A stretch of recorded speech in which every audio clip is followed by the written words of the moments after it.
Good morning everyone. So let's start ahead. कल हमने understand किया कि फ्रीक्वेंसी इंटेंसिटी का एक्चुअली इफेक्ट क्या होता है on photo electric current, kinetic energy and stopping potential. Quickly brief करते हैं उसे। देखिए, फ्रीक्वेंसी बढ़ाने का मतलब होता है कि आपने एनर्जी बढ़ा दी है, एच इंटू न्यू। आने वाले फोटोन की एनर्जी बढ़ गई तो वो वर्क फंक्शन सेटिस्फाई करने के बाद जो निकलने वाला इलेक्ट्रॉन है उसे कंपैरेटिवली ज्यादा एनर्जी दे पाएगा। काइनेटिक एनर्जी बढ़ गई, ठीक है, उससे स्पीड बढ़ गई, स्पीड बढ़ गई तो पर सेकंड ज्यादा इलेक्ट्रॉन पहुंचने लगे, थोड़ा बहुत फोटो इलेक्ट्रिक करंट बढ़ा। लेकिन फिर उसने एक सैचुरेशन वैल्यू अटेन कर ली। वो जो सैचुरेशन वैल्यू वो तभी बढ़ पाएगी जब नंबर ऑफ इलेक्ट्रॉन्स बढ़ेंगे। नंबर ऑफ इलेक्ट्रॉन्स कौन बढ़ाएगा? इंटेंसिटी। क्योंकि इंटेंसिटी को हम क्या कंसिडर करते हैं? It is number of photons reaching पर सेकेंड। सो जैसे ही नंबर ऑफ फोटॉन्स बढ़े तो उससे number of photo electrons increase कर गया, जिससे कि करंट, फोटो इलेक्ट्रिक करंट भी इंक्रीज कर गया। ठीक है, वो हमने पढ़ा कि लीनियरली इंक्रीज करता है। उसके बाद आपने अंडरस्टैंड किया स्टॉपिंग पोटेंशियल क्या होता है। देखो, कैथोड को आपने नेगेटिव रखा है, एनोड को पॉजिटिव, प्रॉपर एक्सपेरिमेंट के अंदर, ताकि कैथोड को फोटो सेंसिटिव बनाया गया ताकि वहां से निकलने वाले इलेक्ट्रॉन्स स्ट्रेट अवे एनोड तक पहुंच पाए। ठीक है, उसी में बीच में एक इंपॉर्टेंट क्वेश्चन आया था कि वैक्यूम क्यों क्रिएट करते हैं? ताकि जो मूविंग इलेक्ट्रॉन्स हैं इनकी कोलिजन ना हो किसी और पार्टिकल के साथ। उसके बाद अगर हम कैथोड के बजाय एनोड का पोटेंशियल कम कर दें तो वो ऑपोजिट पोटेंशियल हो जाता है। ऑपोजिट पोटेंशियल जिसके ऊपर फोटो इलेक्ट्रिक करंट जीरो हो जाएगा, that is known as stopping potential. ठीक है, अब स्टॉपिंग पोटेंशियल का फंडा कैसे समझाया? अगर वी नॉट पोटेंशियल डिफरेंस से एक इलेक्ट्रॉन एक्सेलरेट हो तो कितनी एनर्जी गेन करेगा? EV not. लेकिन अगर कहा जाए कि इलेक्ट्रॉन को अब नेगेटिव से पॉजिटिव नहीं जाना, पॉजिटिव से नेगेटिव जाना है, तो इसी वी नॉट को क्रॉस करने के लिए उसको कितनी एनर्जी चाहिए? EV not. तो हमने फिर ये समझाया कि भाई वी नॉट पोटेंशियल डिफरेंस होने पर even the electron having maximum kinetic energy, maximum kinetic energy is not able to cross from lower higher potential to lower potential. तो इसीलिए बोला कि e V not becomes equal to K max. तो ये फॉर्मूले अच्छे से याद हो जाना चाहिए कि e V not is equal to K max. और के मैक्स कहां से निकलता है? H nu minus h nu not is K max. तो बहुत ही आसान है याद करना। जितनी एनर्जी आ रही थी उसमें से वो हटा दो जो वर्क फंक्शन के लिए जरूरी थी, बची एनर्जी कौन ले गया? Electron. As why do we say maximum kinetic energy? Because सारे इलेक्ट्रॉन्स को निकालने के लिए वर्क फंक्शन के बराबर एनर्जी नहीं चाहिए, ज्यादा भी चाहिए होती है। तो ये तो फर्स्ट गो के इलेक्ट्रॉन्स होते हैं जिनको मिनिमम एनर्जी रिक्वायर्ड होती है, इसीलिए उनकी काइनेटिक एनर्जी मैक्सिमम हो जाती है। ठीक है, यहां से फिर काइनेटिक एनर्जी को लिखा e V not. E V not is equal to h nu minus h nu not. तो यहां से वी नॉट बन गया h by a into nu minus h by a into nu not. इसका ग्राफ बनाया आपने, सिर्फ वाई कंसिडर करके और इसे एक्स कंसिडर करके। ठीक है ना, frequency versus stopping potential graph was like this. इसको पीछे एक्सटेंड करेंगे तो डॉटेड ही कर सकते हैं, नहीं तो बनाने की जरूरत भी नहीं है। This frequency is new not. यहां से समझ में आता है कि अगर इंसिडेंट फ्रीक्वेंसी न्यू नॉट से कम है, इंसिडेंट फ्रीक्वेंसी अगर न्यू नॉट से कम है तो ये तो नेगेटिव आ रहा है, नेगेटिव आने का तो कोई मतलब ही नहीं है। या यहां से देखो काइनेटिक एनर्जी नेगेटिव आ रही है, which can never be negative. So threshold frequency से पहले तो स्टॉपिंग पोटेंशियल का फंडा ही नहीं है, उसके बाद रहता है। अब यहां से इंपॉर्टेंट क्या समझा हमने? अगर आप स्लोप देखें तो एच बाई ई है, यानी स्लोप को अगर ई से मल्टीप्लाई कर दिया जाए तो वो क्या मिलता है? Planck's constant. तो ये एक इंपॉर्टेंट 1 मार्क क्वेश्चन भी बनता है यहां से, और अंडरस्टैंडिंग भी बनती है कि अगर आपको stopping potential versus frequency graph से प्लैंक्स कांस्टेंट निकालना है तो आप ई टाइम्स स्लोप कंसिडर करेंगे। ठीक है, डन है? चलिए फाइन। अब इसमें अगर मैं दो डिफरेंट मेटल्स कंसिडर कर लूं, दो डिफरेंट मेटल्स जिनके वर्क फंक्शन अलग अलग है, तो भाई अगर वर्क फंक्शन अलग अलग है तो ये फैक्टर अलग हो जाएगा, राइट? थ्रेशोल्ड फ्रीक्वेंसी अलग हो जाएगी। तो अगर दो के लिए बनाओगे तो भी ये पैरेलल ही बनेंगे, new not 1 new not 2। if I want to draw stopping potential versus frequency graph for two different materials being illuminated by certain radiation, तो वो ग्राफ्स एक दूसरे के पैरेलल बनेंगे। क्यों? क्योंकि h by e का फैक्टर, नंबर एक तो देखना, h by e का फैक्टर इंडिपेंडेंट है किसी भी और चीज से। प्लैंक्स कांस्टेंट भी फिक्स है, e that is charge of electron भी फिक्स है, दोनों चीजें फिक्स है, तो भाई स्लोप भी फिक्स है। तो स्टार मार्क करके आप लिख सकते हैं ये चीज कल वाले ग्राफ के आगे।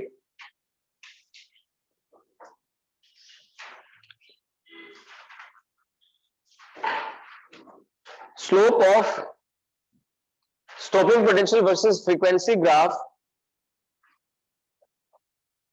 Slope of stopping potential versus frequency graph remains constant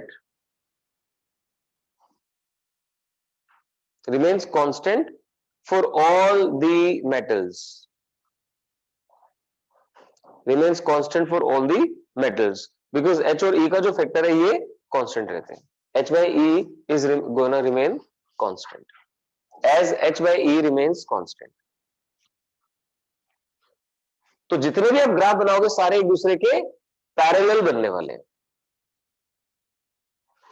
तो ग्राफ आपको ठीक से रीड करना आना चाहिए, क्या क्या चीज पता चलनी चाहिए। ग्राफ स्टार्ट होता है थ्रेशोल्ड फ्रीक्वेंसी से, उसके बाद it is a straight line with a constant slope, और जितने मेटल्स कंसीडर करोगे सबके लिए पैरेलल बनेगा। और इसके स्लोप से क्या मिलता है, H by E या E टाइम स्लोप से क्या मिलता है, प्लैंक्स कांस्टेंट। ये इसका इंटरप्रिटेशन है जो आपको क्लियर होना चाहिए। Hope it is clear. अब एग्जाम में आने वाले दो बड़े ही इंपॉर्टेंट ग्राफ्स करेंगे, इधर पोटेंशियल और इधर फोटो इलेक्ट्रिक करंट। ध्यान देना जरा, ये ग्राफ मैं कुछ इस तरीके से बना रहा हूं। क्या वेरिएशन है, ये जो पोटेंशियल है इसकी वैल्यू जब जीरो है, ध्यान देना हमने कोई पोटेंशियल अप्लाई नहीं किया तो भी कुछ तो करंट मिलेगा। कारण क्या है, रेडिएशन तो आपने फॉल करवाई है, वो रेडिएशन क्या कर रही है, जो फोटोसेंसिटिव मटेरियल आपने कैथोड पे रखा है वहां से इलेक्ट्रॉन्स निकाल रही है। अब वो जो इलेक्ट्रॉन्स निकलेंगे, हमारा मानना है कि वो रैंडम डायरेक्शन में भागेंगे, तो कुछ तो उनमें से एनोड तक भी पहुंचेंगे ना। अब जो ध्यान से सुनना, एनोड वो इलेक्ट्रोड है जिसे आप पॉजिटिव बनाने वाले हैं, अभी नहीं बनाया, इसलिए मैंने रैंडमनेस की बात करी है, ठीक है। नहीं तो सोचो अगर आपको पता हो कि भाई एक तो ये पता हो कि कमरे में भागना है तो आप कहीं भागोगे, एक ये पता हो कि कमरे में ना दरवाजे की तरफ भागना है, तो अभी क्योंकि पोटेंशियल डिफरेंस अप्लाई नहीं हुआ है तो इलेक्ट्रॉन को बस ये पता है भाई यहां से निकलो और भागो। लेकिन जैसे ही आप एनोड को पॉजिटिव बना देंगे तो इलेक्ट्रॉन को पता होगा कि यहां से उधर की तरफ भागो। समझ रहे बात आप। तो अभी जब पोटेंशियल की वैल्यू जीरो होगी अप्लाइड पोटेंशियल डिफरेंस की, तो करंट तो बनेगा, लेकिन जैसे जैसे आप पोटेंशियल डिफरेंस को बढ़ाएंगे तो करंट बढ़ता चला जाएगा। फिर एक सैचुरेशन वैल्यू आ जाएगी। सैचुरेशन वैल्यू क्या है, जिसके बाद ये करंट चेंज नहीं करेगा। क्यों, क्योंकि अब आप नंबर ऑफ इलेक्ट्रॉन्स नहीं बढ़ा रहे हो, उन्हीं इलेक्ट्रॉन से करंट लेने की कोशिश कर रहे हो। तो अप्लाइड पोटेंशियल डिफरेंस के साथ भी करंट थोड़ा सा इंक्रीज करेगा और उसके बाद वो क्या हो जाएगा, स्टेगनेंट हो जाएगा। इसको मेंशन कर लेंगे हम लोग। ये चीज क्लियर हुई, इसे क्या बोलेंगे, सैचुरेशन करंट। लेकिन अब इससे पीछे वाले पार्ट पे चलते हैं। अब देखिए ये करंट धीरे धीरे आपने जीरो कर दिया। करंट जीरो करने के बारे में हमने कुछ पढ़ा था, स्टॉपिंग पोटेंशियल। सो ये जो वैल्यू है पोटेंशियल की, इसे क्या बोलते हैं, स्टॉपिंग पोटेंशियल बोलते हैं। क्लियर। अच्छा सोच के बताओ, स्टॉपिंग पोटेंशियल इंटेंसिटी पे डिपेंड करता है फ्रीक्वेंसी पे, बोलो बोलो शाबाश। अब लिंक क्या बनना चाहिए सर, स्टॉपिंग पोटेंशियल तो काइनेटिक एनर्जी से लिंक हुआ था, kinetic energy is equal to e V not आया था, और काइनेटिक एनर्जी को कौन कंट्रोल कर रहा है, इंसिडेंट एनर्जी। तो ये लिंक एक बार अपना ठीक से बना लो कि जो इंसिडेंट एनर्जी है उसे आपने एच न्यू लिखा, एच न्यू में से एच न्यू नॉट यूज हो गया, जो बचा वो क्या बन गया, के मैक्स। क्लियर हो जाओ एक बार अच्छे से, है ना। मैक्सिमम काइनेटिक एनर्जी को कौन कंट्रोल कर रहा है, आने वाली एनर्जी। एनर्जी को कौन कंट्रोल कर रहा है यहाँ पे, फ्रीक्वेंसी। Got that. सो ये जो स्टॉपिंग पोटेंशियल है जो कि मैक्सिमम काइनेटिक एनर्जी से लिंक्ड है, जो कि आने वाली एनर्जी से लिंक्ड है, जो कि फ्रीक्वेंसी से लिंक्ड है। तो क्लैरिटी रहे, स्टॉपिंग पोटेंशियल फ्रीक्वेंसी बढ़ने पर बढ़ जाएगा, आने वाली मतलब इंसिडेंट रेडिएशन की फ्रीक्वेंसी बढ़ने पर स्टॉपिंग पोटेंशियल बढ़ जाएगा। क्या ये क्लियर है, क्योंकि के मैक्स बढ़ जाएगा, दैट सिंपल। तो वापस आते हैं, यहां पे क्या हुआ, धीरे धीरे फोटो इलेक्ट्रिक करंट को आपने जीरो किया, यानी ये वाली वैल्यू बन गई स्टॉपिंग पोटेंशियल। जो तो ये डिपेंड करता है इंसिडेंट फ्रीक्वेंसी के ऊपर, और सैचुरेशन वैल्यू डिपेंड करती है इंसिडेंट इंटेंसिटी के ऊपर। क्लियर। तो बना दीजिए जरा graph, I versus V, I versus V, photo electric current versus applied potential difference, applied potential difference. तो लिख दीजिए,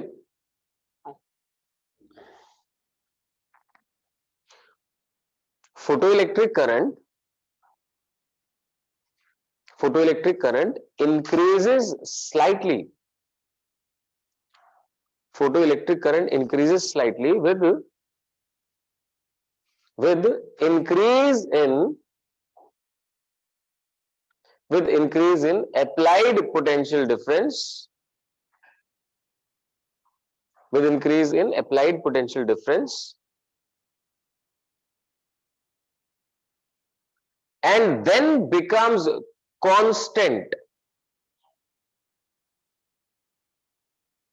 That is, attains saturation value.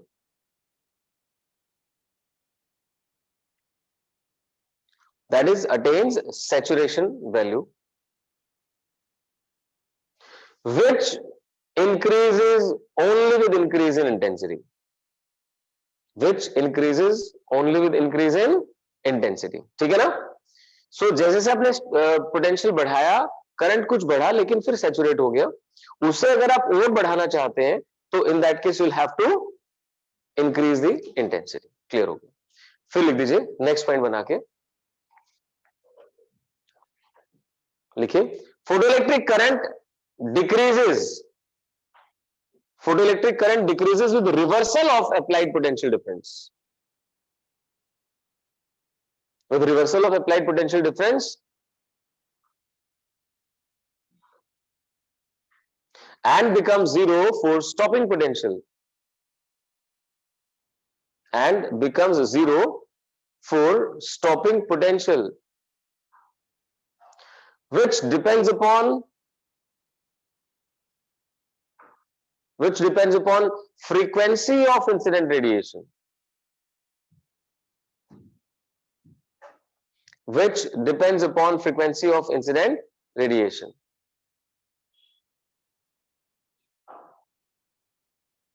So is that fine? तो दो चीजें मुझे इंपॉर्टेंटली आपको बतानी थी. नंबर एक, जो सैचुरेशन करंट होता है वो इंटेंसिटी पे डिपेंड करता है. नंबर दो, जो स्टॉपिंग पोटेंशियल है वो फ्रीक्वेंसी के ऊपर डिपेंड करता है. दोनों पॉइंट्स आपको आई होप क्लियर हो गए. ठीक है. अब इसमें जो क्वेश्चंस आते हैं वो किस तरीके से आते हैं देखना. यहां से शुरू करके और ऐसे बनाएंगे. एक तो ये बन गया और दूसरा क्या करेंगे, सपोज कीजिए यहां से शुरू करके और मैंने इसके साथ मैच कर दिया. तो 1 2 3 इनको कंपेयर करना है. इनमें क्या चीज सिमिलर है, क्या डिफरेंट है. 1 2 3. तो ये एकदम साफ साफ दिखाई दे रहा है कि 1 के लिए स्टॉपिंग पोटेंशियल सबसे कम है. यानी कि यहां पर जो इंसिडेंट रेडिएशन है उसकी फ्रीक्वेंसी कम है. ठीक है. और इन दोनों के लिए इंसिडेंट मतलब इन दोनों पार्ट्स में इंसिडेंट फ्रीक्वेंसी सेम है. लेकिन फिर यहां देखना 1 और 2 के लिए जो इंटेंसिटी है वो सेम है, लेकिन 3 के लिए इंटेंसिटी कंपैरेटिवली ज्यादा है. क्लियर? तो लिखिए जरा, ये ग्राफ बना लो अलग से, उसी में मत बनाना, आप अलग से बना लेना. बिकॉज वो तो क्लियरली हमने ये समझा दिया ना कि ग्राफ में क्या क्या पॉइंट इंपॉर्टेंट है और कैसे डिपेंडेंस आ रही है. बराबर, शाबाश. ये वाला ग्राफ बना दीजिए. इसमें आप 3 लाइन शो कर रहे हैं, 1 2 3, और डिफरेंस एकदम क्लियर है कि 1 के केस में ये V0 की वैल्यू कुछ कम रखी गई है.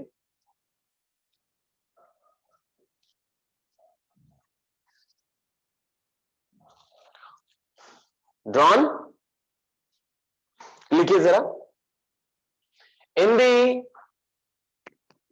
shown graph,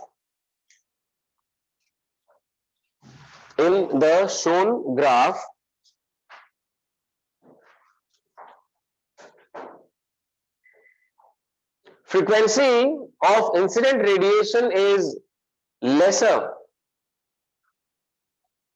for curve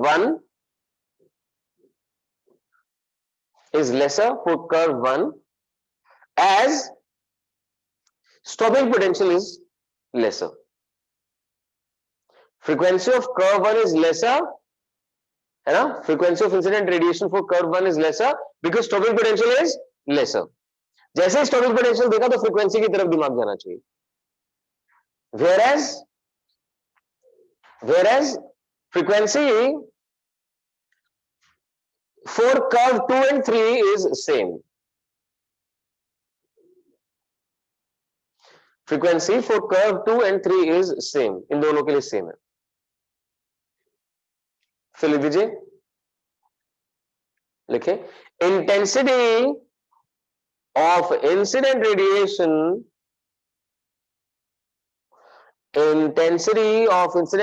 is same for curve 1 and 2,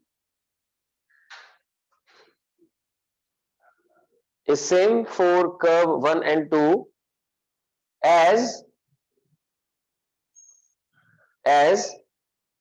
saturation current is same for both. As saturation current is same for both. ठीक है, फिर लिख दें whereas is higher for curve 3. Higher for curve 3. अब तो क्लियर है ना. जैसे आप सैचुरेशन करंट की तरफ देखते हैं तो इंटेंसिटी के बारे में बात करते हो, स्टॉपिंग पोटेंशियल की तरफ देखते हैं तो फ्रीक्वेंसी की बात करते हैं. ये मेन यहां से समझना था. तो अब देखिए जरा, मैं क्विकली एक दो ग्राफ्स बनाऊंगा, आप उसमें आइडेंटिफाई करना. सो यहां पे current versus potential, I am drawing to curves, curve 1 and curve 2. आप क्या बोल सकते हैं 1 और 2 को लेके? Raise hand. कर्व 1 और कर्व 2 को लेके आप क्या क्या बता सकते हैं? हाँ प्रिंस बोलो. दोनों का स्टॉपिंग पोटेंशियल सेम है, इसका मतलब frequency of incident radiation is same. Can you tell something about the threshold frequency?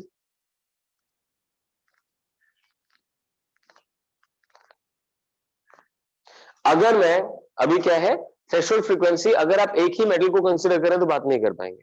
अगर मैं बोलूं कि दोनों कर्व्स 1 और 2, ध्यान से सुना आप लोग भी, अगर सेम मेटल के लिए डिस्कस करें तो इतना ही बता सकते हैं कि इंसिडेंट रेडिएशन की फ्रीक्वेंसी दोनों के केस में सेम है. लेकिन अगर मैं आपको ये बोलूं कि ये कर्व 1 और 2 दो अलग अलग मेटल्स के लिए बनाई गई है, दो अलग अलग मेटल्स के लिए बनाई गई है, तो क्या आप उनकी थ्रेशोल्ड फ्रीक्वेंसी के बारे में कुछ बता सकते हैं? है ना. नॉर्मली ध्यान रखना ये एक ही मेटल के लिए बनता है. अगर मैं दो मेटल्स कंसीडर करूंगा तो उसमें इंसिडेंट फ्रीक्वेंसी अगर सेम है तो दोनों की थ्रेशोल्ड फ्रीक्वेंसी भी सेम काउंट होगी. मतलब जस्ट क्वेश्चन बनाने के लिए, घुमाने के लिए कुछ पूछा जा सकता है ना कि दो मटेरियल्स, हमें लगता है कि कंफ्यूजन है कि क्या ये दो मटेरियल्स के लिए सेम मटेरियल के लिए है, आपने एक ही फ्रीक्वेंसी की रेडिएशन को इंसिडेंट करवाया है, तो what conclusion can you draw? तो कंक्लूजन कैन बी ड्रॉन कि दोनों के लिए अगर इंसिडेंट फ्रीक्वेंसी सेम है तो थ्रेशोल्ड फ्रीक्वेंसी भी सेम है, यानी ये सेम मटेरियल के लिए बनी है, अलग अलग मटेरियल के लिए नहीं बनी है. ये तो क्लियर हो सकता है. और 1 और 2 में से किस केस में इंटेंसिटी ज्यादा है? सेकंड, क्योंकि उसके केस में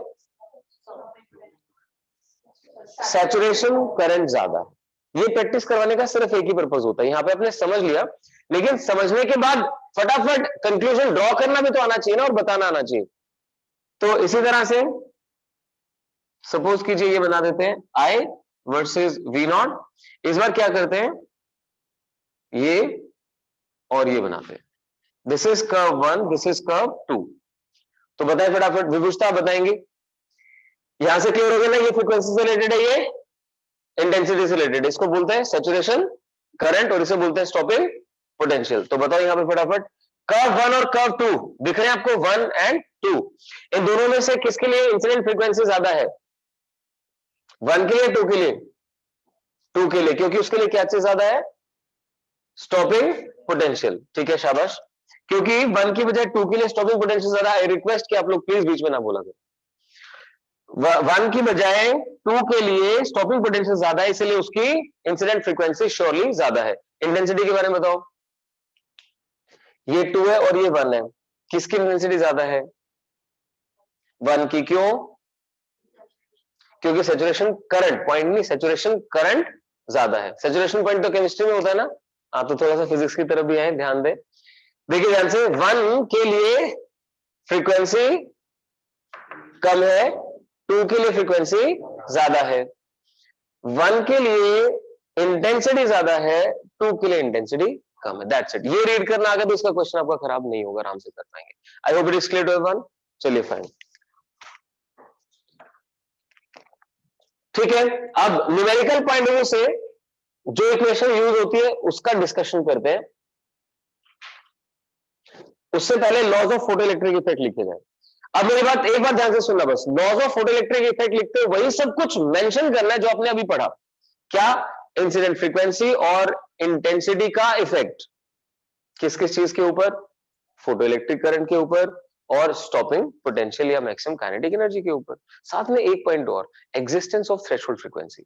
जब तक थ्रेशोल्ड फ्रीक्वेंसी नहीं है तब तक कोई इफेक्ट भी नहीं है, ये मतलब है इस चीज का। लिखिए जरा, laws of photo electric effect, laws of photo electric effect.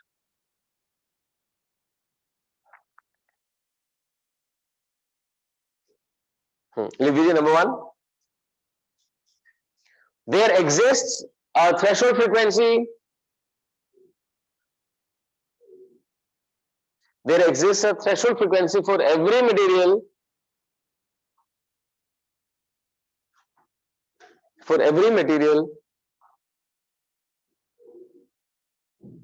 such that photoelectric effect is observed,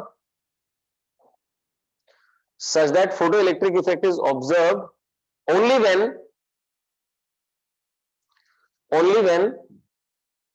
incident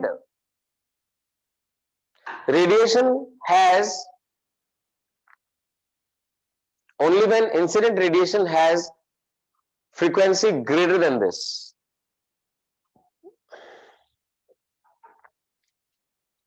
ठीक है, has frequency greater then this. Clear हुआ ठीक से? तो एक थ्रेशोल्ड फ्रीक्वेंसी एग्जिस्ट करती है, ये आपको क्लैरिटी चाहिए। नंबर 2 लिख दीजिए। अब बात कर लेते हैं फोटो इलेक्ट्रिक करंट की। लिख दीजिए, photo electric current is directly proportional to the intensity, directly proportional to intensity of incident radiation, intensity of incident radiation, intensity of incident radiation, and remains independent of frequency, and remains independent of frequency। यहां पे obviously हम कौन से current की बात कर रहे हैं? सैचुरेशन करंट की, फाइनली जो सेटल हो चुका है उसकी बात कर रहे हैं। ठीक है, फोटो इलेक्ट्रिक करंट का डिस्कशन हो गया। अब क्या बचा? Maximum kinetic energy. लिख दीजिए, stopping potential and maximum kinetic energy of photo electrons, stopping potential and maximum kinetic energy of photoelectrons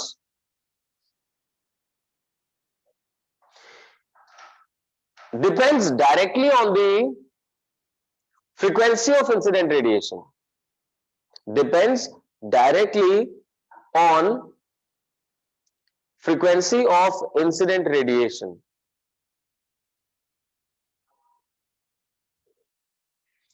and remains independent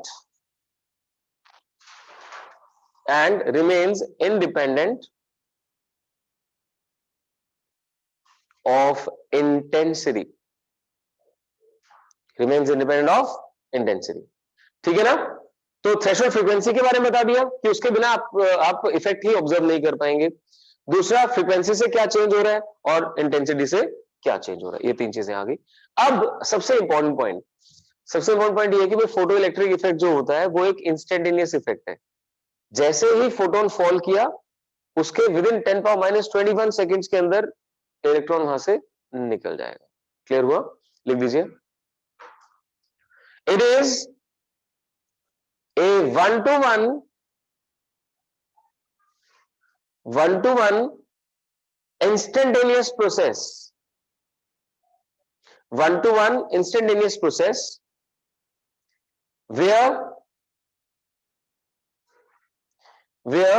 one photon is responsible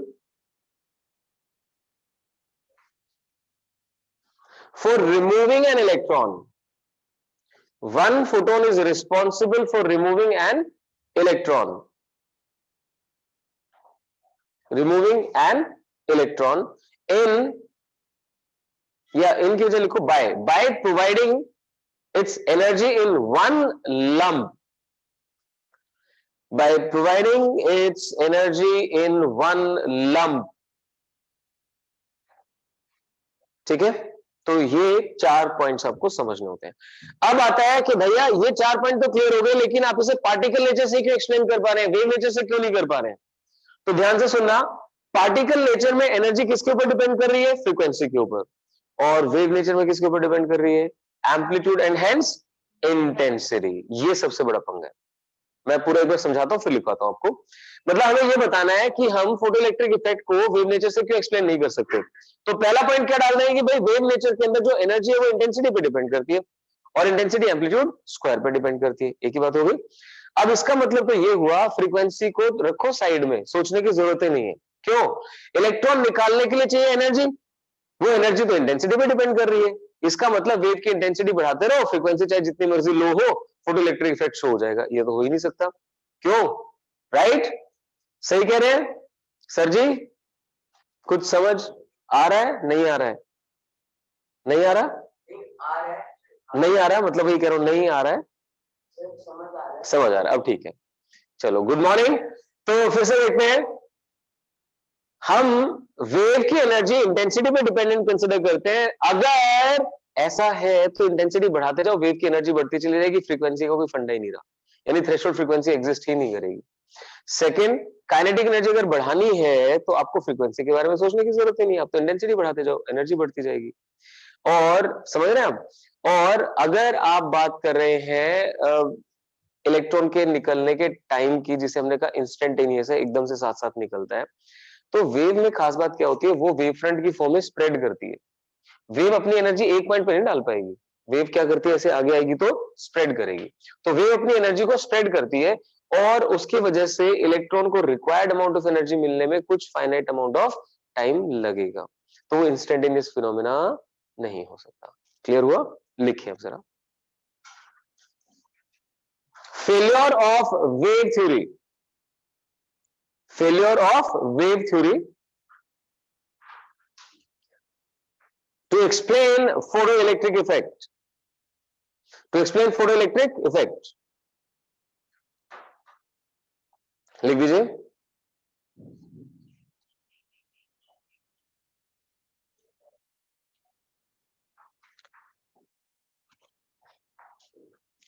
लिखिए star mark करके, energy of a wave, energy of a wave depends upon square of amplitude, depends upon square of amplitude and hence intensity, and hence intensity.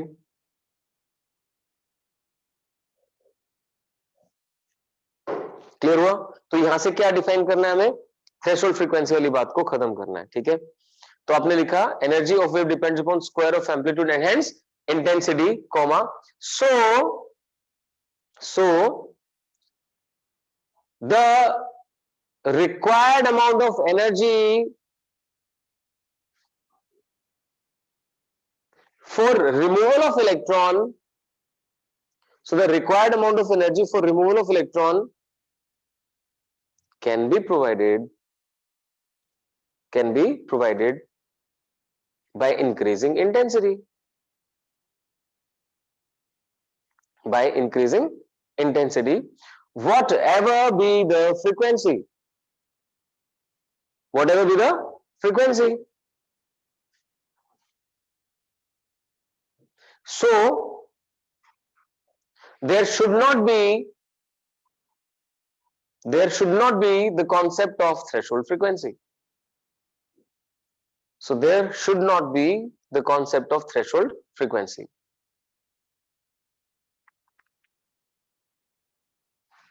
Which is practically not possible.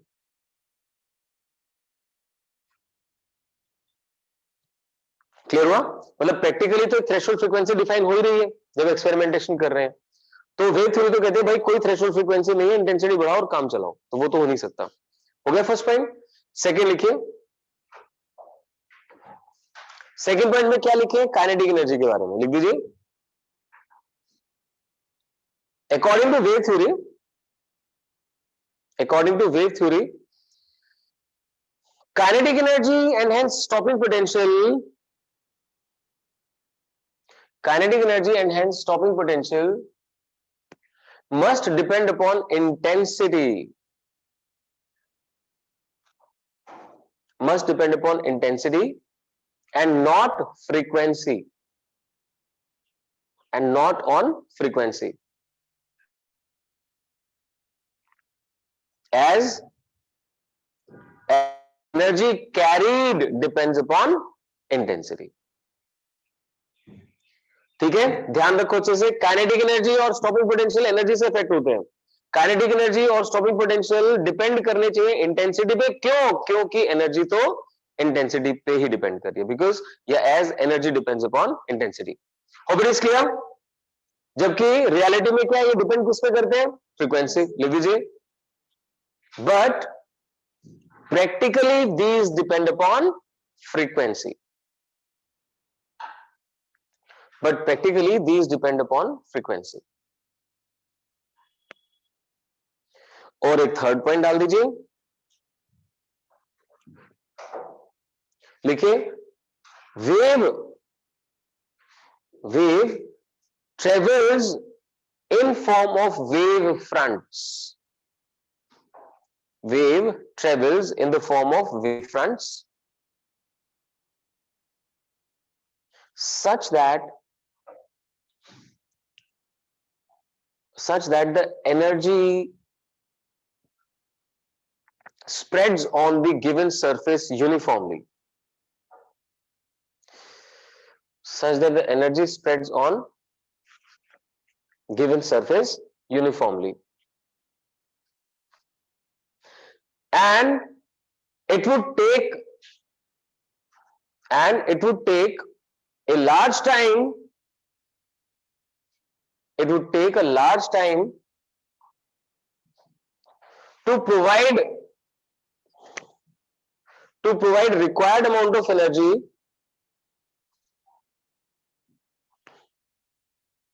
for removal of photoelectron, to provide required amount of energy for removal of photoelectron, removal of photoelectron। ठीक है, whereas it's an instantaneous process, whereas practically it's an instantaneous process। Clear हुआ ठीक से? तो पहले तो explain किया कि लॉज ऑफ फोटोइलेक्ट्रिक इफेक्ट जब आप लिखने जाए तो आपके दिमाग में क्या चलना चाहिए, और फिर फेलियर डिफाइन करें तो उन्हीं पॉइंट्स का काउंटर आ जाता है, वो डिफाइन करना आपको। अब लिखिए, one of the most important question है, डेरिवेशन एंड क्वेश्चन, जो एग्जाम में आता है। लिखिए, derive Einstein's photoelectric equation, derive Einstein's photoelectric equation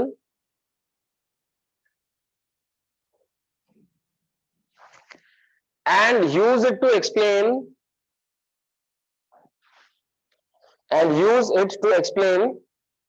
laws of photoelectric effect। use it to explain laws of photoelectric effect। ठीक है, तो लिख दीजिए इसमें,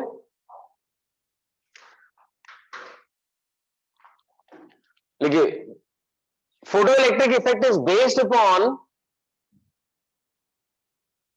the argument, photoelectric effect is based upon the argument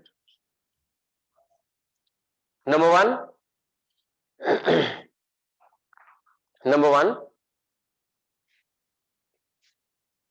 one photon is responsible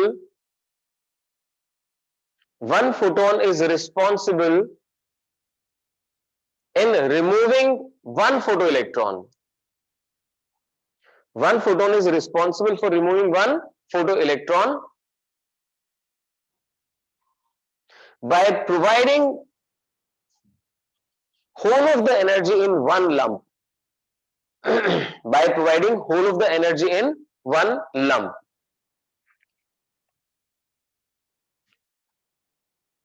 ठीक है, अब next point में लिख दीजिए, a part of this energy, a part of this energy is used to satisfy work function, is used to satisfy work function, while rest is carried, while rest is carried by the photoelectron as kinetic energy,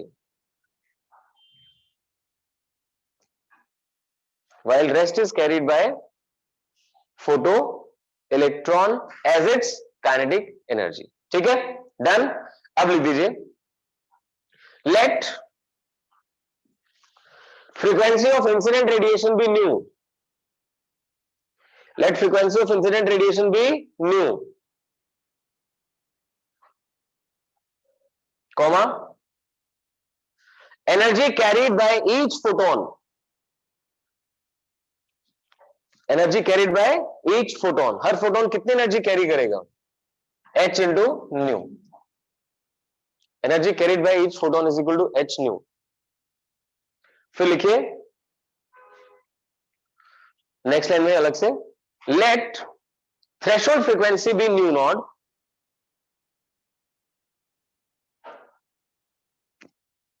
threshold frequency be nu naught such that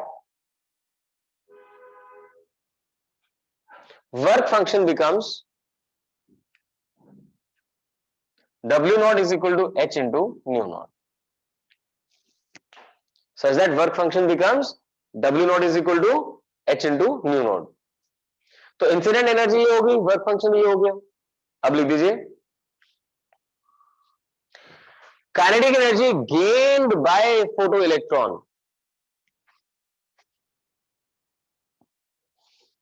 kinetic energy gained by photo electron. अब जहां पे energy H U लिखी थी ना, वहां पे symbol ई लिख देंगे बेशक से, E, E is H nu. So out of E W naught खत्म हो जाएगा, ई में से डब्ल्यू नॉट यूज हो गया, तो क्या बचा, के मैक्स। के मैक्स लिखना है आपने, यहां पे हमेशा ध्यान रखना, जो इक्वेशन हम लिख रहे हैं वो उस इलेक्ट्रॉन के लिए लिख रहे हैं जिसे निकालना सबसे आसान था, जिसको सबसे कम एनर्जी चाहिए थी बाहर निकलने के लिए, तो वो सबसे ज्यादा एनर्जी लेके निकल, that's why we write K max is equal to E minus W naught. Values put कर दीजिए, so K max is equal to H into nu minus H into nu naught, ये बन गई Einstein equation.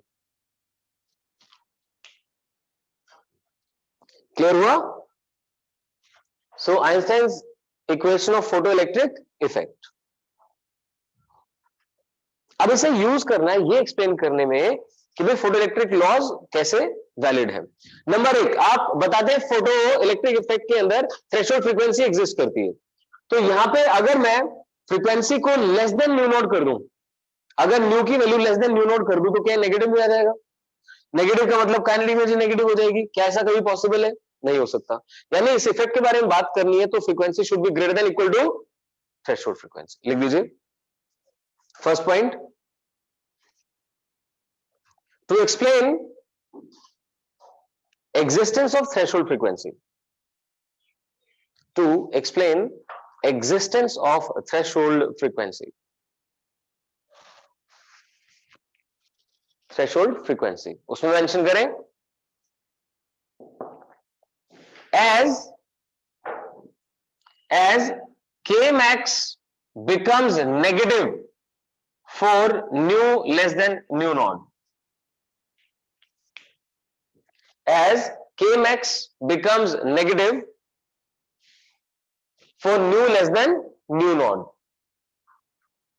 which is never possible, which is never possible. So photoelectric effect is not shown, photoelectric effect is not shown below a specific frequency of incident radiation, not shown below a specific frequency of incident radiation known as threshold frequency. known as threshold frequency. ठीक है, clear हुआ ठीक से? भाई kinetic energy negative नहीं हो सकती, negative नहीं हो सकती, तो इसका मतलब ये इफेक्ट अगर ऑब्जर्व होगा तो for frequency greater than mu not ही होगा, तो यानी एक मिनिमम फ्रीक्वेंसी डिफाइन होगी which is known as threshold frequency. I hope it's clear. अब बात करते हैं, देखिए maximum kinetic energy is directly proportional to frequency, यही हम लोग बोल रहे थे, और उसके ऊपर क्या डिपेंड कर रहा है? Stopping potential. लिखिए सेकंड पॉइंट, लिखिए it is clear that Kmax is directly proportional to frequency.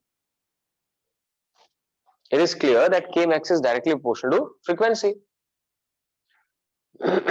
that is Kmax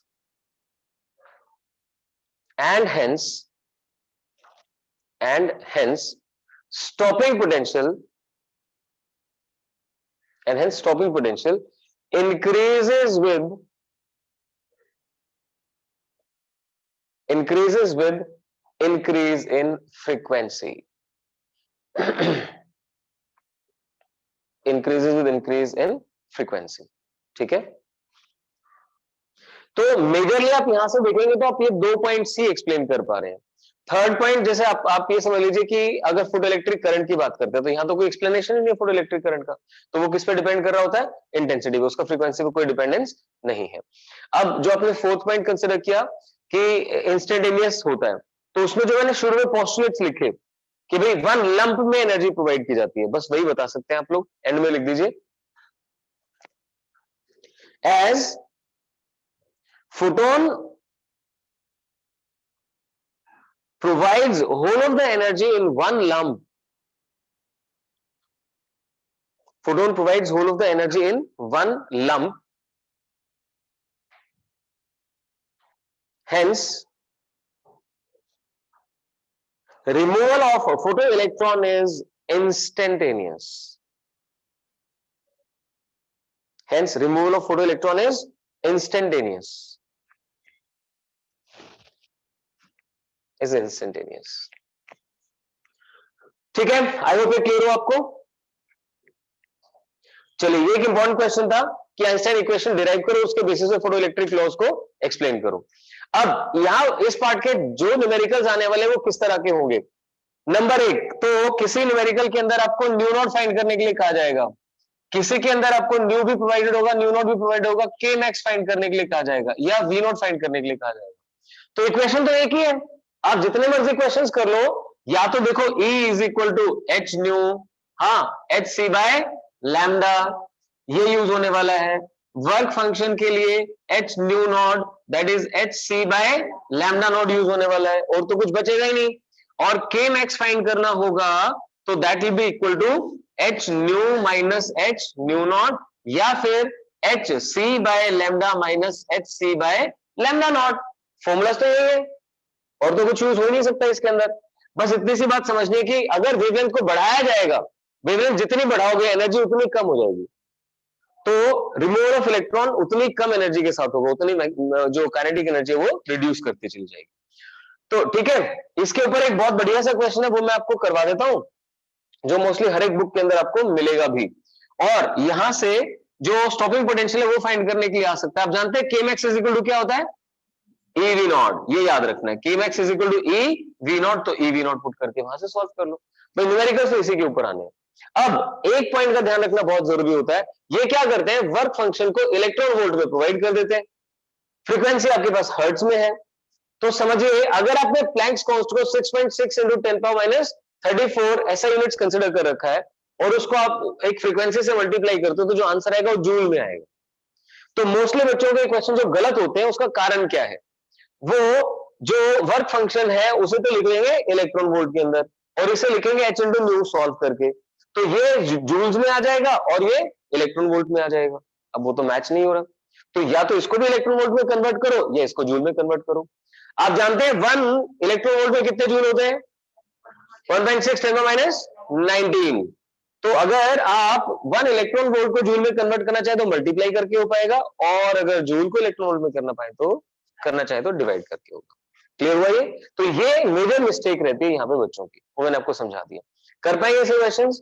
आप क्या करें, सिर्फ एनसीईआरटी बैक एक्सरसाइज के क्वेश्चन शुरू कर दें, वहां से सोल्ड क्वेश्चंस और बैक एक्सरसाइज के क्वेश्चंस वही करें सबसे पहले। ठीक है, अब लिखिए जरा, what happens to maximum kinetic energy, what happens to maximum kinetic energy of photoelectron, what happens to maximum kinetic energy of photoelectron if frequency of incident radiation be doubled, if frequency of incident radiation be doubled question लिख लिया, incident radiation की frequency को आपने double कर दिया तो उससे photo electrons की एनर्जी पे क्या फर्क पड़ेगा? आपको इसका आंसर पता है किस फॉर्म में करना है? It will also become double, it will become more than double, it will become less than double. ठीक है, तो समझा रहा हूं कैसे करना है answer. Will also become double, will become more than double, will become less than double. तो एक बार देखें मेरे साथ क्या करना पड़ता है इस क्वेश्चन के अंदर। पहले जो के मैक्स था that was equal to h nu minus h nu not, इस बार आपने फ्रीक्वेंसी डबल कर दी है तो के max dash is twice of h nu minus h nu not, right. तो डायरेक्टली इन्फर करना थोड़ा सा मुश्किल है, हम क्या करते हैं यहां पे ध्यान देना, 2 एच न्यू है, एक एच न्यू नॉट सब्ट्रैक्ट कर दो और एक एच न्यू नॉट ऐड कर दो, कोई दिक्कत है ना? समझ तो आया ना क्यों कर रहा हूं ये? क्योंकि H nu minus h nu not को के मैक्स लिखा जा सकता है, मैं ट्वाइस से तो कंपैरिजन कर रहा हूं, तो एक बार ट्वाइस ले आते हैं यहां पे, इसको इतना ही नेगेटिव भी डाल दिया और पॉजिटिव भी डाल दिया, तो अगर आप यहां से यहां तक ध्यान से देखेंगे तो ट्वाइस ऑफ के मैक्स बन गया, तो this thing becomes twice of K max, right, plus H into nu not. तो जो के मैक्स डैश बनता है वो more than twice the kinetic energy बन जाता है। ठीक है, ये एक प्रीवियस ईयर ऑब्जेक्टिव क्वेश्चन भी है जेईई का और ये बोर्ड का क्वेश्चन भी है, तो लिख लें फॉर फ्रीक्वेंसी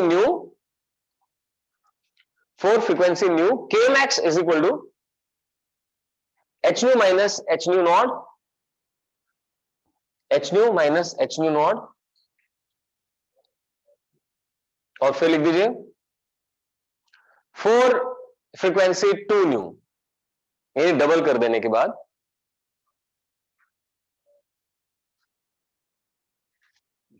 आप लिखिए K max dash is equal to twice of h nu minus h nu not, twice of h nu minus h nu not. तो आपने क्या किया, सब्ट्रैक्ट और ऐड कर दिया एच न्यू नॉट को, दिस एंड दिस। गिरांशु क्लियर है आपको? सब्ट्रैक्ट और ऐड कर दिया तो ये टर्म बन गई twice of K max, so it's twice of K max plus H nu naught, so obviously K max dash becomes greater than twice of K max. ये हमारा फाइनल कंक्लूजन आ गया। ठीक है, तो अब कल की क्लास में मैं आपको इसकी कुछ थोड़ी बहुत प्रैक्टिस करवा दूंगा, प्लस जो बचा हुआ पार्ट है वो हार्डली 15-1 मिनट का है, वो निपटा देंगे। तो कल आपका ये चैप्टर फिनिश होने वाला है, आपको आज इसकी एनसीईआरटी ट्राई करनी है, और जो बचा हुआ पार्ट भी है ना वो आप केमिस्ट्री में कर चुके हैं, आपको याद है डी ब्रोगली वेवलेंथ सॉल्व करते हैं आप, lambda is equal to H upon MV, मैं उसका प्रूफ करवाऊंगा, ठीक है, और उससे रिलेटेड क्वेश्चंस करवाऊंगा। तो आप चाहें तो उसे, अगर थोड़ी सी नियत बढ़िया हो, है ना, दिवाली आ रही है तो नियत तो बढ़िया होनी चाहिए, तो कर लीजिए जरा। Lambda is equal to H upon MV या P is equal to H upon lambda based questions है, आप ट्राई आउट कर सकते हो। तो एनसीईआरटी कोशिश करो निपटाने की, ताकि आफ्टर दिवाली हम ये डुअल नेचर बिल्कुल डिस्कस ना कर रहे हो और सीधा सीधा कहां चले जाए, एटम एंड न्यूक्लियर, फिर सारा 15 दिन का खेल बचेगा, राइट। लेकिन रिवीजन चलती रहेगी। जैसे अभी हम क्या करने वाले हैं, कल हमने ईएमआई के लिए फर्स्ट बेसिक पार्ट अंडरस्टैंड किया था, and that part was magnetic flux. जैसे मैग्नेटिक फ्लक्स बोलते हैं ना, पता है आपको हैबिट क्या बनानी है, डायग्राम दिखने लगना चाहिए। मैग्नेटिक फ्लक्स बोला तो क्या दिखा, अच्छा वो एक डायग्राम बनाया था, उस डायग्राम के अंदर अगर मैग्नेटिक फील्ड सीधी आती है तो बी इंटू ए हो जाता है, अगर ऐसे टेढ़ी होती है तो उसका कॉम्पोनेंट अलोंग दी नॉर्मल निकालना होता है।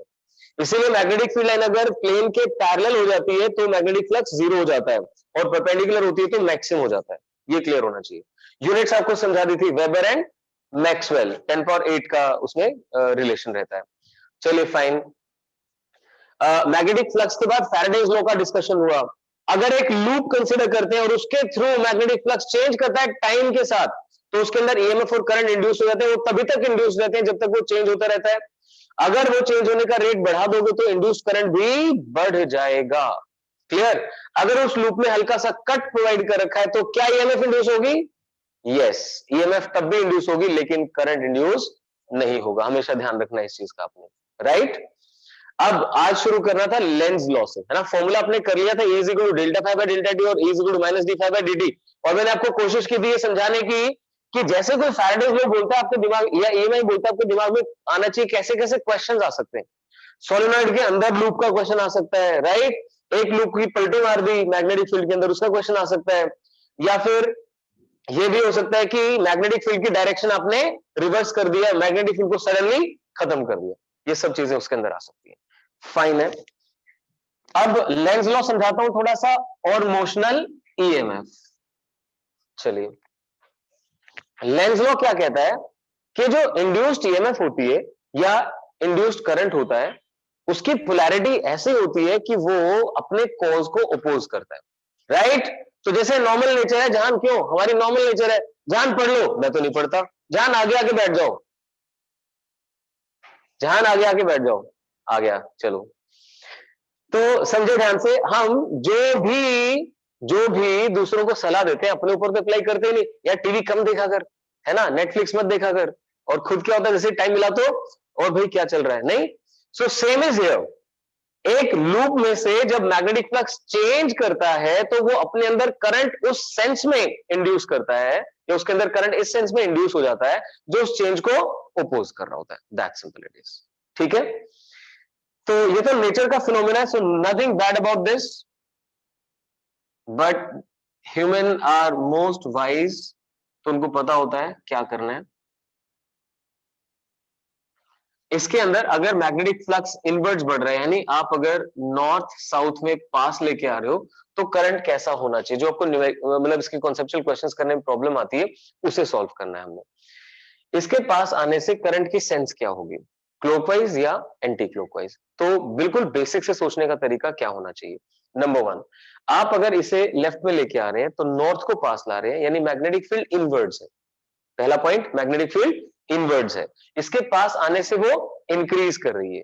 मैग्नेटिक एरिया तो सेम ही है, मैग्नेटिक फील्ड बढ़ेगी तो मैग्नेटिक फ्लक्स भी बढ़ जाएगा, यानी इसके पास आने से इनवर्ट मैग्नेटिक फ्लक्स इंक्रीज कर रहा है। और लेंस क्या कहता है, ये उसको अपोज करेगा। तो इनवर्ट मैग्नेटिक फ्लक्स को अपोज करना है तो इसे क्या करना पड़ेगा, आउटवर्ड प्रोड्यूस करना पड़ेगा। तो ये आउटवर्ड तब प्रोड्यूस कर पाएगा ना जब खुद नॉर्थ बन जाएगा। और नॉर्थ कैसे करंट से बनते हैं, एंटी क्लॉकवाइज। तो देखो छोटे से चीज में दो तीन फंडामेंटल्स यूज हो गए। फंडामेंटल नंबर वन, आपको पता होना चाहिए कि अगर आउटवर्ड मैग्नेटिक फील्ड प्रोड्यूस करनी है तो नॉर्थ चाहिए। नंबर टू, नॉर्थ चाहिए तो कैसा करंट होना चाहिए, एंटी क्लॉकवाइज होना चाहिए। ठीक है, उसी को डायरेक्टली ऐसे भी समझ सकते हो, नॉर्थ पास आएगा तो रिपल्शन ऑफर होनी चाहिए, ऑपोजिशन मतलब रिपल्शन। नॉर्थ पास आएगा तो ये इसको रिपेल करे, इसलिए यहां भी नॉर्थ बनना चाहिए। नॉर्थ के लिए करंट कैसा, एंटी क्लॉकवाइज। आसान है, क्यों मन, क्लियर हुआ? और अगर नॉर्थ को दूर लेके जाओ तो इसने दूर जाने को अपोज करना है, नहीं अट्रैक्ट करना है, नहीं क्या बनना चाहिए, साउथ पोल। साउथ पोल के लिए करंट कैसा होना चाहिए, क्लॉकवाइज। अगर बाई चांस नॉर्थ के लिए साउथ होता, साउथ पास आता तो साउथ बनता, क्लॉकवाइज साउथ दूर जाता तो नॉर्थ बनता, नहीं एंटी क्लॉकवाइज। बस इस टाइप के क्वेश्चंस होते हैं इसके। क्लियर हुआ ठीक से? तो लेंज लॉ की डेफिनेशन आप आराम से कर लेंगे। इंड्यूस्ड करंट की डायरेक्शन कौन बताता है, इंड्यूस्ड करंट की डायरेक्शन बताने के लिए आप यूज करते हैं फ्लेमिंग्स राइट हैंड रूल। अब लेफ्ट वाली फंडा खत्म हो गया, लेफ्ट किसमें यूज करते थे, मैग्नेटिक फील्ड वाले पार्ट में फोर्स निकालने के लिए। यहां पे आप राइट हैंड रूल यूज करते हैं to find the direction of induced current. Again it is F B I. तो उसके अंदर जिस तरफ, जैसे लूप मान लो आगे जाने का कंसिडरेशन आप कर रहे हैं तो एफ इधर कंसिडर कर लें, इसका पास आना या इसका इधर जाना एक ही बात है, एफ बी आई, ये इधर जाएगा। और मैग्नेटिक फील्ड कहां पर है, इनवर्ड्स है, तो इसमें तो आप सॉल्व नहीं कर पाओगे, ये आगे और ये पीछे। तो जब पूरा लूप ही मूव कर रहा हो तो इट्स बेटर टू अंडरस्टैंड कि inward magnetic flux is increasing, so it should produce an outward magnetic field, so current should become anti clockwise. वहां नहीं कर पाओगे। जब इसे कंप्रेस करते हैं या सिंगल कंडक्टर मूव कर रहा होता है उसमें ये इफेक्टिव रहता है। ठीक है, चलिए, दिस इज डन। अब यहाँ पे ना लेंस के अंदर भी ऐसा यूजुअली पूछा जाता है, is it in accordance with energy conservation. वो क्यों पूछा जाता है कि भाई मैग्नेट को एक बार मूव करके छोड़ दिया, मैग्नेट को मूव करके छोड़ दिया, करंट बन गया, तो करंट बनाना है तो एक बार मूव करके छोड़ दो, ऐसा हो जाएगा क्या? नहीं, ऑपोजिशन ऑफर होगी ना, जिससे इसका मोशन हैम्पर होगा। यानी कि अगर आप यहाँ पे इलेक्ट्रिक एनर्जी बनाते रहना चाहते हो तो इसे मूव करते रहना पड़ेगा ओपोजिशन के अगेंस्ट। ओपोजिशन के अगेंस्ट मूव करना है तो फोर्स लगानी पड़ेगी, फोर्स लगाएंगे तो मैकेनिकल एनर्जी स्पेंड होगी। यानी कि अगर इलेक्ट्रिक एनर्जी यहाँ पे प्रोड्यूस करनी है तो that will B at the cost of mechanical energy. तो आपको ये लैंग्वेज बोलनी आनी चाहिए कि पहला तो लेंज लॉ क्या है, फिर Lenz law is in accordance with energy conservation because electric energy induced और produced is at the cost of mechanical energy spent in keeping the relative motion against the opposition of it. That's it. ये हो गया, clear है? तो उसमें length की भी observations थी। उसकी क्या ऑब्जर्वेशंस थी कि आप अगर इसकी डायरेक्शन ऑफ मोशन को रिवर्स कर देते हैं तो यहाँ पे करंट रिवर्स हो जाता है, वो मेजर चीज थी। करंट क्यों रिवर्स हो गया? इसको पास लाने से magnetic inward magnetic flux increase कर रहा था, तो तब उसको ओपोजिशन थी। इसको दूर ले जाते हुए outward magnetic inward magnetic flux reduce हो गया, तो उसको opposition. Kindly pay attention. Faraday ने तो सिर्फ क्या देखा था, इसके मोशन से ईएमएफ और करंट इंड्यूस हो रहे हैं, फास्ट मूवमेंट से करंट ज्यादा हो गया, रोक दिया तो करंट जीरो हो गया। लेकिन लेंज ने कहा ये भी तो देखो, अगर आप इसे पास लाते हैं तो करंट की डायरेक्शन अलग है, दूर लेके जाते हैं तो करंट की डायरेक्शन अलग है। ये क्यों हुआ? क्योंकि इसने मैग्नेटिक फ्लक्स के अंदर होने वाले चेंज को ओपोज किया। क्लियर हुआ? तो बिल्कुल अलग अलग चीजें हैं दोनों। तो चेंज को ओपोज करना लेंज लॉ के अकॉर्डिंग है, और वेरिएबल मैग्नेटिक फ्लक्स की वजह से करंट का इंड्यूस होना फैराडेज लॉ के अकॉर्डिंग है। ठीक है, कर पाएंगे आप इसे आराम से। फाइन, इसके बाद हमें करना है मोशनल ईएमएफ। मोशनल ईएमएफ में क्या होता है, ऐसे करके आप ये रेल्स बना देते हैं, कंडक्टिंग है, और इनके ऊपर एक कंडक्टर रख देते हैं पी क्यू। ठीक है, ये कंडक्टर जब मूव करता है ऐसे इन ए मैग्नेटिक फील्ड यूनिफॉर्म है बी, कंडक्टर की लेंथ एल है, एल लेंथ का कंडक्टर है पी क्यू, इसे आप राइटवर्ड्स वी स्पीड से मूव करवा रहे हैं। ये राइट में जब वी स्पीड से मूव करता है तो इसके अंदर ईएमएफ इंड्यूस हो जाती है, इसके मोशन की वजह से ईएमएफ इंड्यूस हो जाती है, that's why it is called motional EMF. So what is motional EMF? EMF induced in a conductor because of its motion inside magnetic field. अब उसके लिए सबसे पहले तो आपको खुद ये क्लियर होना चाहिए कि हम तीन चीजों के बारे में बात करते हैं, बी एल वी, और जो रिजल्ट आता है उसमें इन तीनों के म्यूचुअली परपेंडिकुलर कंपोनेंट्स कंसीडर करने पड़ते हैं। क्या सबसे पहले याद होना चाहिए कि हमें बी एल और वी के म्यूचुअली परपेंडिकुलर कंपोनेंट्स चाहिए, सीधी सी बात है। तो यहां वो ऑलरेडी कंसीडर्ड है, बी इनवर्स है, लेंथ ऐसे है वर्टिकल, और वी हॉरिजॉन्टल इधर हो गया। क्लियर? अब देखना ध्यान से, प्रूव कैसे करते हैं हम लोग। हम एक तो इंस्टेंटेनियस के बारे में सोच सकते हैं, दूसरा ऐसे देख लो, अगर ये v स्पीड से आगे जा रहा है तो dt टाइम में कितना डिस्टेंस कवर कर लेगा, dt टाइम में ये इतना डिस्टेंस कवर कर लेगा। देख पा रहे हैं ये डिस्टेंस कितना हो गया, v dt, और लेंथ l है, यानी इसने कितना एक्स्ट्रा एरिया कवर कर लिया, area covered is distance into length, L V dt, इतना एरिया एक्स्ट्रा कवर हो गया डी। तो मैग्नेटिक फ्लक्स कितना चेंज हो गया, magnetic flux that has changed is magnetic field into change in area. Put कर देते हैं B L V D T, और ईएमएफ इंड्यूस क्या होती है, minus of D phi by D T, तो वो क्या बन जाएगा, minus B L B. Clear हुआ? तो एक तरीका तो ऐसे करने का जिसमें यहाँ डी ए लिखना है, डी टी लिखना है, या डेल्टा ए डेल्टा टी लिखना है, दैट्स योर चॉइस। अलावा इसके ये कर सकते हैं कि टी टाइम में डिस्टेंस कवर्ड कितना, मेरे से फटाफट बोलते जाना, टी टाइम में डिस्टेंस कवर्ड कितना, वीटी, टी टाइम में वीटी, राइट, और एरिया कवर्ड कितना, एलवीटी। अगर इतना एरिया कवर हो गया तो मैग्नेटिक फ्लक्स लिंक्ड कितना हो गया, B into this. T time में कितना मैग्नेटिक फ्लक्स लिंक हो पाया, तो फिर EMF induce is minus of D phi by D T.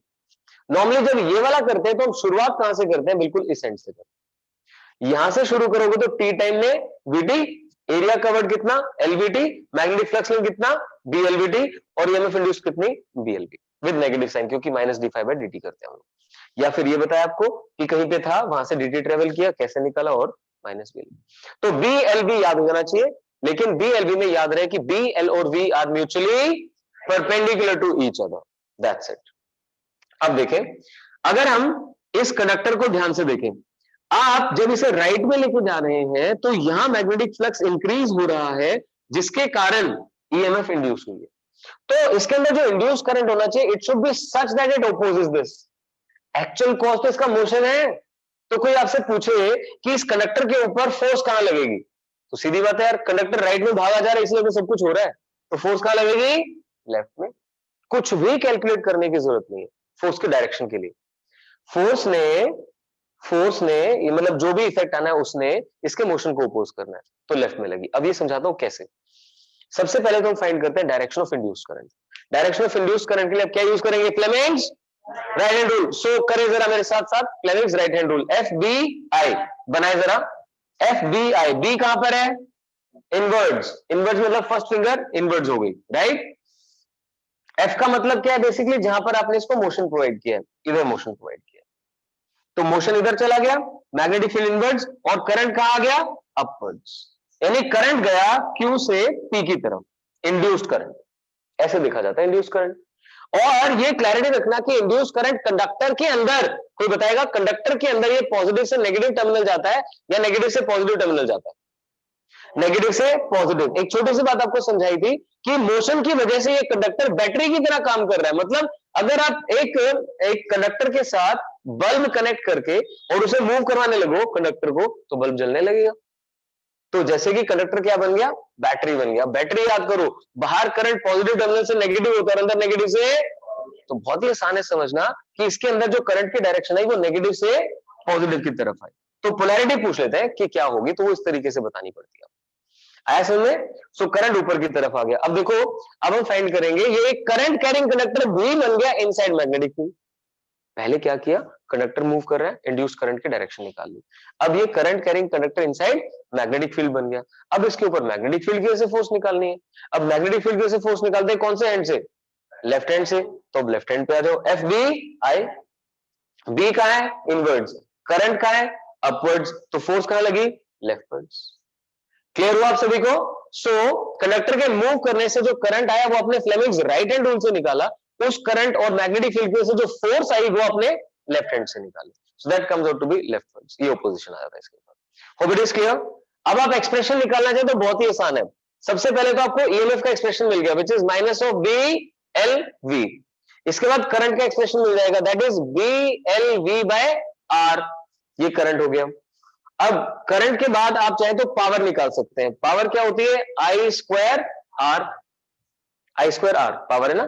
तो आई स्क्वायर आर करेंगे तो क्या हो जाएगा, B square L square V square upon into R है, नहीं आई स्क्वायर अपॉन आर।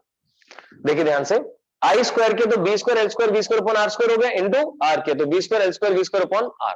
ये पावर आ गई। ये कौन सी पावर आ गई, इसके अंदर जो इलेक्ट्रिक पावर कंज्यूम हो रही है या प्रोड्यूस हो रही है कह सकते हैं। अब आपको साथ साथ चाहिए मैकेनिकल पावर, क्योंकि है ना कई बार आ जाता है प्रूव करके दिखाओ कि लेंज लॉ वाली चीज मैथमेटिकली प्रूव करके दिखाओ। उसका मतलब होता है जितनी इलेक्ट्रिक पावर मिल रही है वो कहां से मिल रही है, मैकेनिकल पावर से मिल रही है। थोड़ा सा इतना आपको फिजिक्स के पॉइंट से डिफरेंशिएट करना पड़ेगा माइंड में कि इलेक्ट्रिक पावर बोला गया तो आई स्क्वायर आर की बात कर रहे हैं, और mechanical power force into velocity. किसी चीज को मूव करना है वो मैकेनिकल है, फोर्स इंटू वेलोसिटी। सो देखें ध्यान से, अब इसके ऊपर जितनी फोर्स इधर लग रही है, आप अगर उतनी ही फोर्स इधर लगाएंगे तो नेट फोर्स जीरो हो जाएगी, तभी तो ये कांस्टेंट वेलोसिटी से ट्रेवल करेगा। यानी कंडक्टर को कांस्टेंट वेलोसिटी से ट्रेवल करवाने के लिए आपको कितनी फोर्स लगानी पड़ी, उतनी ही जितनी इसके ऊपर मैग्नेटिक फील्ड की वजह से लगी। तो फोर्स का एक्सप्रेशन क्या होता है, F is equal to I L B. आया ध्यान, आई एल बी, और आई कितना है, minus B L B by R, तो minus B L V by R, और बी एल और था बी स्क्वायर एल स्क्वायर। ये क्या बन गई, फोर्स बन गई। अब फोर्स को किससे मल्टीप्लाई करो, वेलोसिटी से, वेलोसिटी से मल्टीप्लाई कर दिया तो एफ बी बन गया, वी स्क्वायर बन गया। तो जितने मैकेनिकल पावर आप प्रोवाइड करेंगे उतनी ही, मतलब ये नेगेटिव साइन हट जाएगा, कारण क्या है, नेगेटिव से तो फोर्स निकली थी लेफ्ट वाली, हमने कहा लगाई है राइट में, इसलिए प्लस साइन आ जाएगा। तो इसके ऊपर एनसीईआरटी में सोल्ड एग्जांपल भी है, तो आई एक्सपेक्ट कि आप वो कर लेंगे। क्लियर हुआ? अब इसके जो न्यूमेरिकल्स आते हैं, अगर मैग्नेटिक फील्ड ऐसे क्रॉस्ड है और कंडक्टर ऐसे करके ट्रेवल कर रहा है या कंडक्टर ऐसे करके ट्रेवल कर रहा है, तो कोई फर्क नहीं पड़ रहा, आप सीधा बी एल वी से सॉल्व कीजिए, क्योंकि मैग्नेटिक फील्ड लेंथ और वेलोसिटी म्यूचुअली परपेंडिकुलर है। लेकिन बाई चांस वेलोसिटी ऐसे प्रोवाइड कर दी एट एंगल थीटा लेंथ से, तो आप क्या करेंगे, इधर बनेगा v साइन थीटा, ऊपर की तरफ v साइन थीटा, तो आंसर क्या बन जाएगा, B L V sine theta. That's it. Velocity का परपेंडिकुलर कंपोनेंट आपको देखना होगा। होप ये समझ आ रहा है आपको, ध्यान क्लियर हो रहा है? कौन कौन सी चीज म्यूचुअली परपेंडिकुलर कंसीडर करनी है, बी एल वी, उठाओ और ये कर दो। क्लियर है? चलिए फाइन, आई होप इसके क्वेश्चंस आप कर पाएंगे। जिन्होंने पहले एसएल से कर रखे हो फटाफट वहां से सारे क्वेश्चंस कर देना। तो बहुत सारे हैं, मतलब मैं सजेस्ट ये करूंगा कि मेरी नोटबुक करो सबसे पहले, बाकी सब छोड़ देना। जैसे ऐसे क्वेश्चंस है कि ये एक सर्कुलर वायर है, ये डॉटेड मैग्नेटिक फील्ड के अंदर पड़ी हुई है और इसके ऊपर ऐसे करके आपने फोर्स लगा के इसे कंप्रेस कर दिया, ये एनसीईआरटी का ही क्वेश्चन है, कंप्रेस कर दिया, तो बताइए कि इसके अंदर ईएमएफ इंड्यूस होगी कि नहीं होगी, होगी तो करंट की डायरेक्शन क्या होगी। तो अगर आपको ये पता हो कि गिवन सर्कमफेरेंस के लिए सर्कल जो है वो मैक्सिमम एरिया एनक्लोज करता है, तो आपको ये बात समझ में आएगी कि जैसे कंप्रेस करोगे तो एरिया रिड्यूस होगा, पहले ये पता होना चाहिए, ठीक है। गिवन सर्कमफेरेंस के लिए the area enclosed by circle is maximum, so due to this process the area has reduced. अब मैग्नेटिक फील्ड आउटवर्ड्स है, एरिया रिड्यूस हो गया, तो आउटवर्ड मैग्नेटिक फ्लक्स रिड्यूस हो गया, आउटवर्ड रिड्यूस हो गया तो आउटवर्ड बनाना चाहेगा, आउटवर्ड बनाने के लिए नॉर्थ बनना पड़ेगा, और नॉर्थ के लिए कैसा करंट, आवाज नहीं आई देखो, नॉर्थ के लिए कैसा करंट, एंटी क्लॉकवाइज, बस क्वेश्चन डन। या फिर जो अपने फ्लेमिंग्स राइट हैंड रूल समझा, एफ बी आई, अब समझ सकते हैं। देखो जो लोअर पार्ट है उसमें फोर्स ऊपर की तरफ लगी है, एफ ऊपर की तरफ लगा है, देखें F has acted upwards, B कहां पर है, आउटवर्ड्स, तो आपकी तरफ आ जाओ। लोअर पार्ट की बात कर रहे हैं, लोअर पार्ट पे फोर्स ऊपर लगी है, मैग्नेटिक फील्ड आउटवर्ड्स है, तो करंट इधर चला गया, यानी लोअर एंड पे करंट इधर होना चाहिए। ऐसे करंट का मतलब कौन सी सेंस आ गई, anti clockwise, one and same thing, दोनों से आप बता सकते हैं, ठीक है। मेरे ख्याल से ये, और एक लास्ट क्वेश्चन कैपेसिटर वाला करवा देता हूं, बाकी आप खुद से शायद कर पाएंगे। देखिए ध्यान से, एक एनसीईआरटी के अंदर कैपेसिटर का क्वेश्चन है, ऐसे करके यहां कैपेसिटर लगा रखा है, से ए बी, नॉर्थ पास आ रहा है, मैं एक तरफ से शो करता हूं, नॉर्थ पास आ रहा है, पोलैरिटी पूछ सकती है, माने ये वाला फेस इधर बाहर दिखाई दे रहा है। सबसे पहले तो क्लैरिटी लानी बहुत जरूरी होती है इन क्वेश्चंस के अंदर कि कौन सा फेस मैं देख पा रहा हूं, नहीं तो फिर क्लॉकवाइज एंटी क्लॉकवाइज सब उल्टा हो जाता है। सो मैं जिस फेस को देख रहा हूं नॉर्थ उसकी तरफ जा रहा है, सो आप प्रॉपर्ली लिख सकते हैं, north is approaching the face visible to us, north is approaching, तो यहां भी नॉर्थ बनेगा, यानी एंटी क्लॉकवाइज करंट आएगा। एंटी क्लॉकवाइज करंट तो ऐसे होता है, ऐसे होता है, तो भाई कैपेसिटर की भी खास बात है, जिस प्लेट में करंट एंटर करता है वही प्लेट पॉजिटिव बनती है, सो इसका मतलब B will become positive, A will become negative, that's simple, hope it's clear, so thank you very much। आप लोग आज प्रॉपर्ली बैठ के ये कर लीजिए, कल थोड़ी बहुत और इसकी प्रैक्टिस करवा दूंगा, किन किन वे से इलेक्ट्रोमैग्नेटिक इंडक्शन हो पाती है, जनरेटर वाला केस करवा दूंगा, और हो पाए तो एडी करंट डिस्कस कर लेंगे, ठीक है, फाइन, थैंक यू।